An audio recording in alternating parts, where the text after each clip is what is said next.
presented by Lovely Film Production।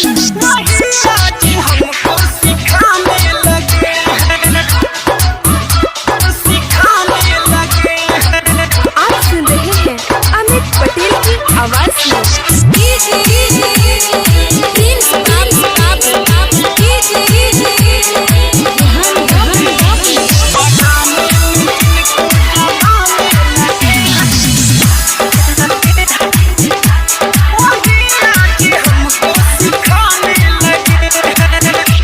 बनाने में जिनको जमाने लगे हैं, बनाने में जिनको जमाने लगे हैं, वही आज हमको सिखाने लगे हैं।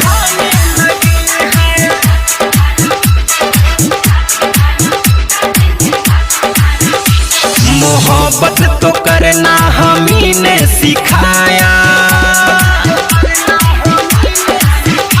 मोहब्बत तो करना हम ही ने सिखाया, मोहब्बत का मतलब बताने लगे हैं।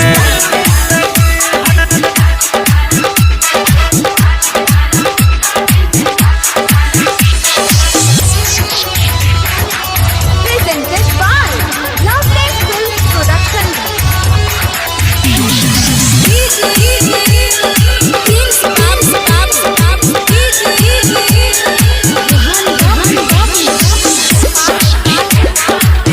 आप सुन रहे हैं अमित पटेल की आवाज में।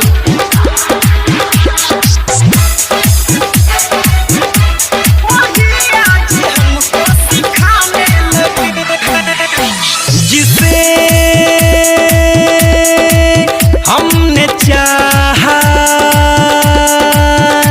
जिसे प्यार करते थे,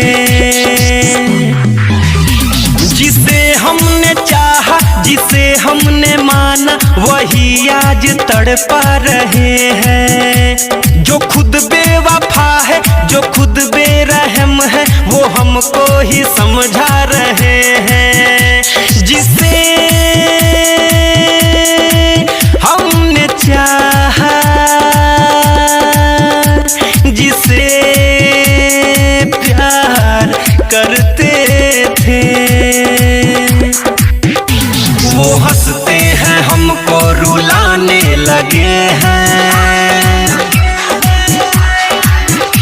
वो हंसते हैं हमको रुलाने लगे हैं, मोहब्बत का मतलब बताने लगे हैं।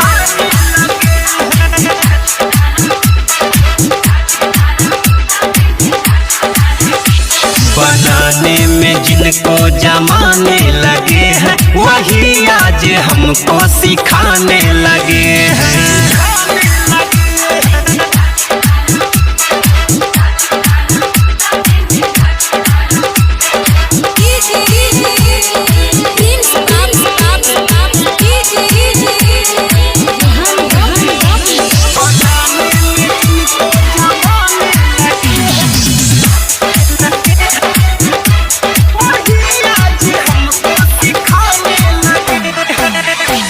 हमें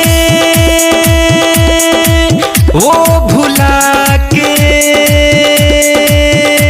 किसी पे मरते हैं, हमें वो भुला के, हमें वो रुला के किसी और पे मर रहे हैं। मोहब्बत में पागल दीवाना बना के वो अपनाने से डर रहे हैं। हमें वो भुला के किसी पे मरते हैं, कि उठ ना सकेंगे गिराने लगे हैं, कि उठ ना सकेंगे गिराने लगे हैं, वही आज हमको सिखाने लगे हैं।